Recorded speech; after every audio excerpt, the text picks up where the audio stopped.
देखो ममता, मैं आज ऑफिस जाने के मूड में नहीं हूँ। किसी का फोन आया ऑफिस से तो बोल देना कि मैं घर पर नहीं हूँ, किसी जरूरी काम से गांव गया हूँ। ठीक है, मैं चला सुने, बाकी मैं संभाल लूंगा। ममता बेचारी, जैसा नाम वैसा ही नेचर। ना कभी झूठ बोला, ना फरेब, ना किसी से चालाकी की, ना किसी की पंचायत। सुन लेती है पति की बात और फिर कुछ देर बाद फोन आता है। हेलो, कौन? मैं सुनील का बॉस बोल रहा हूँ। दफ्तर में इतना काम पड़ा है, अभी तक ऑफिस नहीं आया। वो क्या कर रहा है? फोन दीजिए उसे।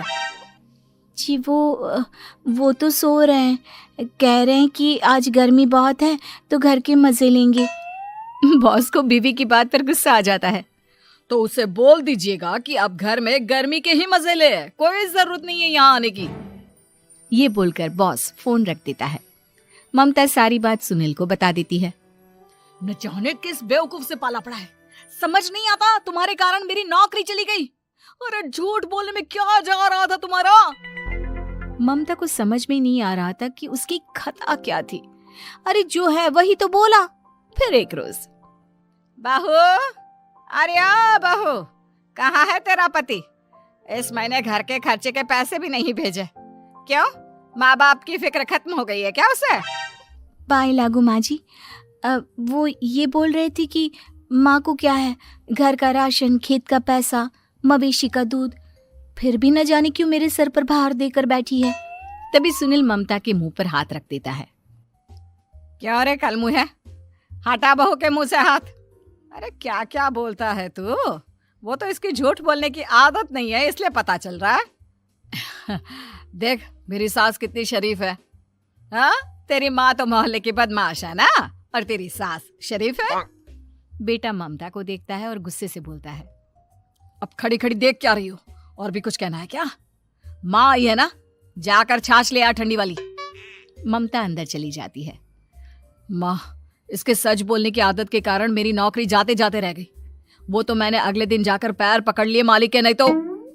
सब जानता है बहू की आदत नहीं है झूठ बोलने की, तो तू शांत क्यों नहीं रहता? क्यों उसे झूठ बोलने को बोलता है? फिर एक रोज, बहू जा अपनी पड़ोसन के पास और उससे बोल कि वो लाल वाली साड़ी जो उसने नए साल की पार्टी में पहनी थी, तुझे वो चाहिए। ना माँ जी, मुझे नहीं चाहिए। वैसे भी कल जिस शादी में जाना है ना, वहाँ के लिए तो मेरे पास काली साड़ी है। सास सर पर हाथ रखकर, अरे बुद्धू, मुझे चाहिए साड़ी। वैसे भी तुम लोगों में तो साड़ी का लेन देन चलता है ना, तेरी भी तो उसने पहनी थी ना। हाँ माँ जी, वो क्या है ना, हम दोनों के कपड़े एक दूसरे को आ जाते हैं। मैं ले आती हूँ आपके लिए साड़ी। बहू पड़ोसन के पास जाती है। कैसी हो निर्मला, तेरी लाल साड़ी चाहिए थी। क्यों? तू तो बोल रही थी कि तेरे पास काली वाली साड़ी है, तू वही पहनेगी, फिर लाल का क्या करेगी? अरे मैं तो काली ही पहनूंगी, लेकिन मेरी सास ने देखी थी तेरी लाल साड़ी, वो नए साल की पार्टी में तूने पहनी थी ना, तो इसलिए वो मांग रही है। ये सुनकर पड़ोसन थोड़ा परेशान हो जाती है। देख ममता, तेरे लिए तो मैं एक बार को साड़ी दे भी देती, लेकिन तेरी सास के लिए नहीं। वो क्या है ना, तू तो जानती है कितनी गंदी आदत है तेरी सास की, खाया पिया सब कपड़े पर ही पोंछ देती है। मेरी लाल साड़ी बहुत महंगी वाली है, पता चले उस पर हल्दी तेल का निशान लगा हो।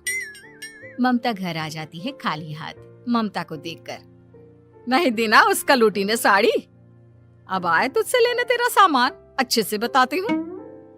माँ जी वो क्या है ना, मुझे तो वो दे रही थी, लेकिन आपके नाम पर नहीं दी। अरे किसने बोला था मेरा नाम लेने को? बोल देती तुझे पहनना है, लेकिन ना, तू तो ठहरी सच की देवी। न जाने सास क्या सोचती है और हंसने लगती है। अरे माँ, क्या हो गया? क्या सोचकर हंस रही है? याद है जब बहू को देखने गए थे? हाँ बस सही बात है।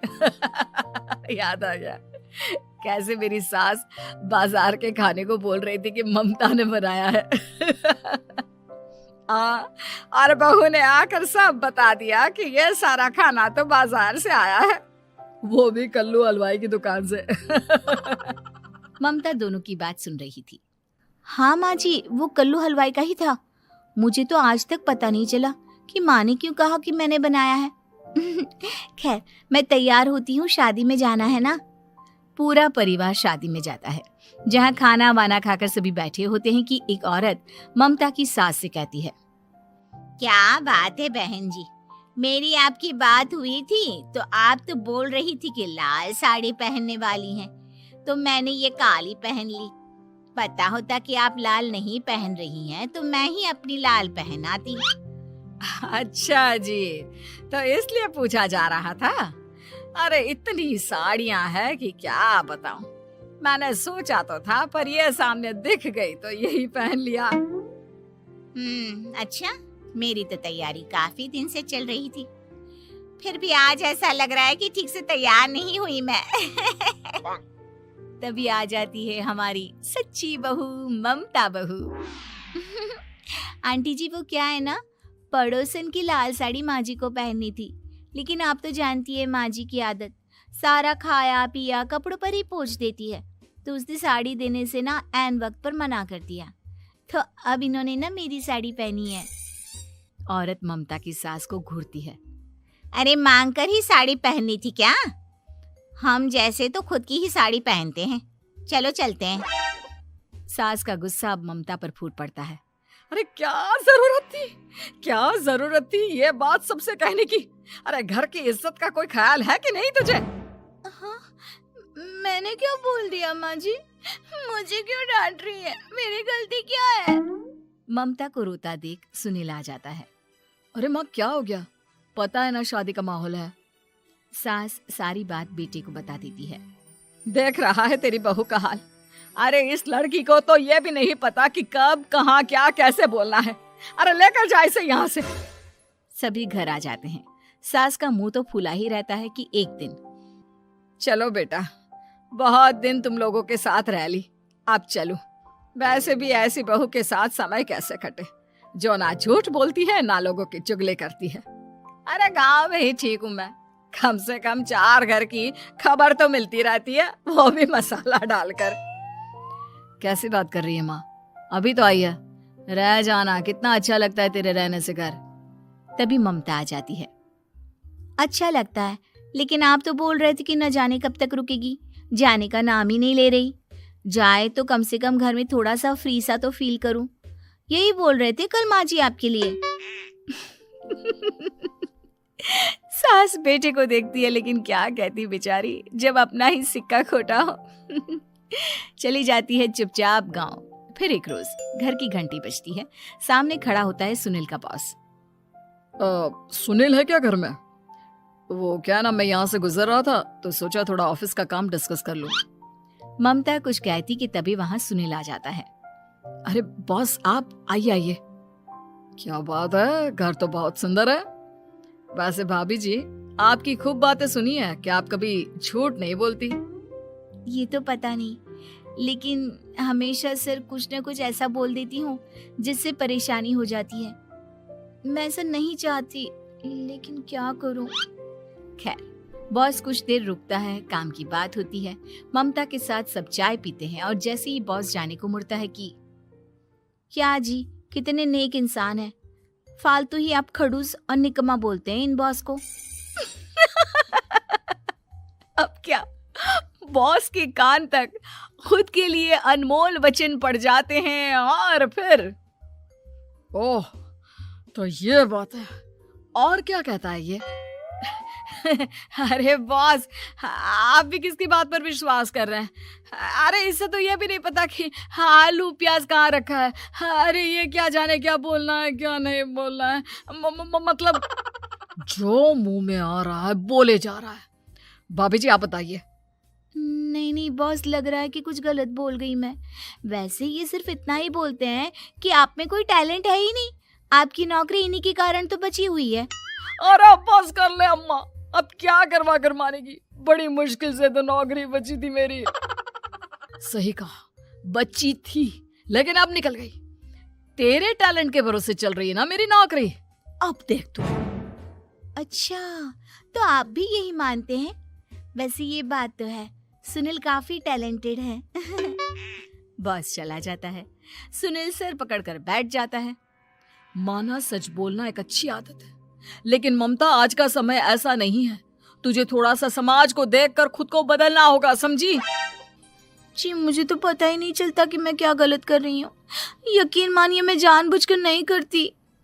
सुनील सोच लेता है कि वो किसी न किसी तरह अपनी बीवी के इस भोलेपन का इलाज करके रहेगा, लेकिन सवाल ये कि कैसे का जवाब अब मिल जाता है। और फिर एक रोज ममता की माँ आती है।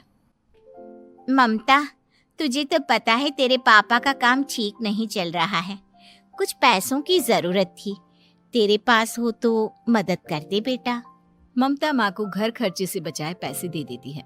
पैसे देने के बाद सुनील आ जाता है।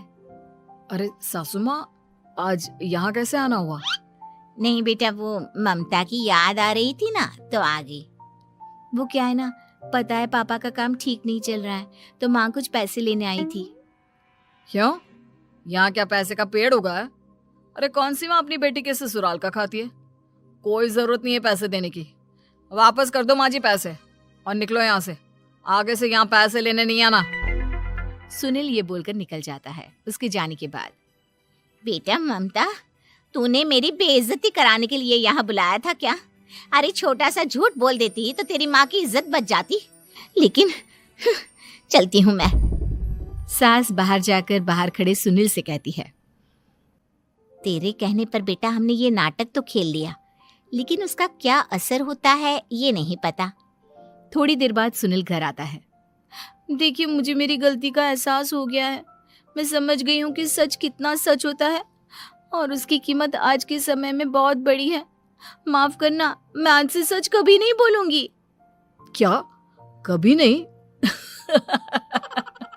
फिर क्या, दोनों मियाँ बीवी खुश रहने लगते हैं, क्योंकि बीवी को थोड़ी सी झूठ की आदत हो जाती है।